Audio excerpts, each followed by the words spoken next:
শীর্ষ সন্ত্রাসী মোবারক হোসেন ইমন ওরফে ডেভিড ইমন এবং তার সহযোগী ধামা ইলিয়াস সহ 5 আসামির 10 দিনের রিমান্ড মঞ্জুর করছে আদালত। চট্টগ্রামের ফটিকছড়ি থানার দায়ের গরণ হত্যা ও অস্ত্র আইন দুয় মামলাত এই আদেশ দেওয়া হয়।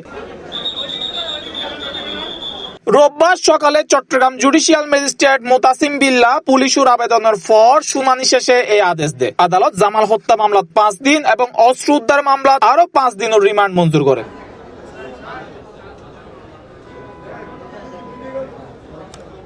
পুলিশ জানায় ফটিকছড়ির জামাল হত্যা এবং সম্প্রতি উদ্ধারণ অস্ত্রের উৎস ও সংশ্লিষ্ট অপরাধ চক্র সম্পর্কে তথ্য সংগ্রহ করিবার লাই রিমান্ড আবেদন করা হয়।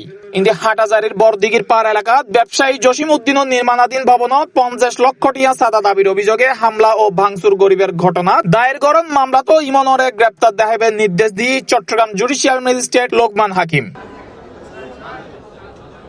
পুলিশ সূত্রে জানা গিয়ে গত 13 জুলাই নগরের বাকলি এক্সেস রোড এলাকার একখান ইন্টারনেট সেবাদানকারী প্রতিষ্ঠানত হামলার ঘটনা তো ইমনের সহযোগী অকলের বিরুদ্ধে অভিযোগ আছে। হামলার 2 দিন আগে প্রতিষ্ঠানের মালিকুর হাসে বিদেশি নম্বরতুন ফোন করিয়ে এনে 2 কোটি টাকা চাঁদা দাবি করে বলে অভিযোগ।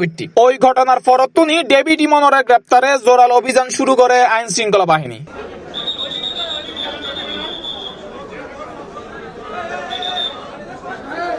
সর্বশেষ গত 29 জুলাই ভারত ফালাই যাবার সময় যশোর সীমান্ত এলাকার তার 4 সহযোগী সহ ডেভিড ইমনরে গ্রেপ্তার করে পুলিশ। পুলিশের তথ্য অনুযায়ী তার বিরুদ্ধে চট্টগ্রাম মহানগর ও জেলার বিভিন্ন থানাত হত্যা, অস্ত্র, চাঁদাবাজি সহ অন্তত 13 মামলা আছে।